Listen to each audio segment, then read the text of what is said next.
there anyone opposed or undecided? Opposed or undecided, first call? Second call. How you doing, everybody? John Roderfield, 62 Grumwall Road. I just got some copies of the flood zone map. What city you live in? Quincy, Massachusetts. Okay. This came from like the city geo site. I just kind of did a screenshot of where that thing is. Just want to stop 1 minute. I just met you and you said you were hoping to move back to Quincy. Yes, I own property in Taunton, kind of like I have dual Where do you residence. live right now? Currently, right now? Yeah. I'd say Taunton, Mass. Well, I'd like to know your address, where you live. 15 Where's your residence 15 for this meeting?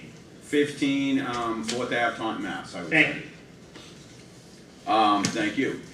I gave you one of my business cards before the meeting. Basically, I'm against any new development in a flood zone. I've been noticing all the new developments. I've grown up in Quincy, I've been here my whole life, and they were developed everywhere that they could have developed back in the 80s. The only reason they haven't developed on a lot of these lots is because they are flood zones. And if you look at that map, some of the houses that aren't in the flood zone, when you build there, eventually they are going to be in the flood zone. I'm not against new development. We need new condos.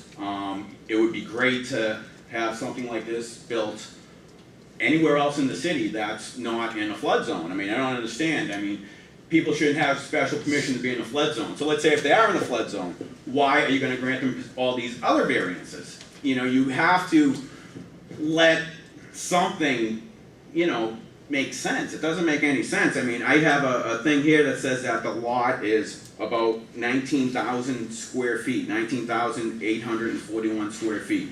That is the lot size I heard per unit, and whatever I heard about those elevators going up and down, that sounds very dangerous. I mean, we need parking, we need good parking, but we can't be developing in the flood zones that exist in the city. I mean, you guys have the power to stop them. Also a real estate broker, if sometimes people make a bad investment, okay? It's not your fault that someone buys a piece of land that happens to be in a flood zone and you guys will not give them permission to build. So you guys can stop, maybe it would make a good public park. I don't know what it would make good down there. It's right near Domino's Pizza, and talk about traffic coming around. That intersection was never intended for cars to come backwards going in the morning. So you got cars from Newport, you got cars from Hancock Street, and you got all those people from the Ponset Landing coming around. And I am moving back to Quincy, and it takes so long to drive, and even to park. It's a public hearing. I want to speak publicly. I want a place where I can publicly park. And I'm just against, I'm for development. I want new condos. I'd rather have all condos, not apartments. We need working people in Quincy, but we do not need any development on any flood zones. Let's set a precedent and don't let anyone develop on a flood zone. Those that passed already, good for them. But we don't have to have any more projects. Please do not flood the properties of people who bought many, many, many, many years ago. Thank you very much. Thanks, Mr.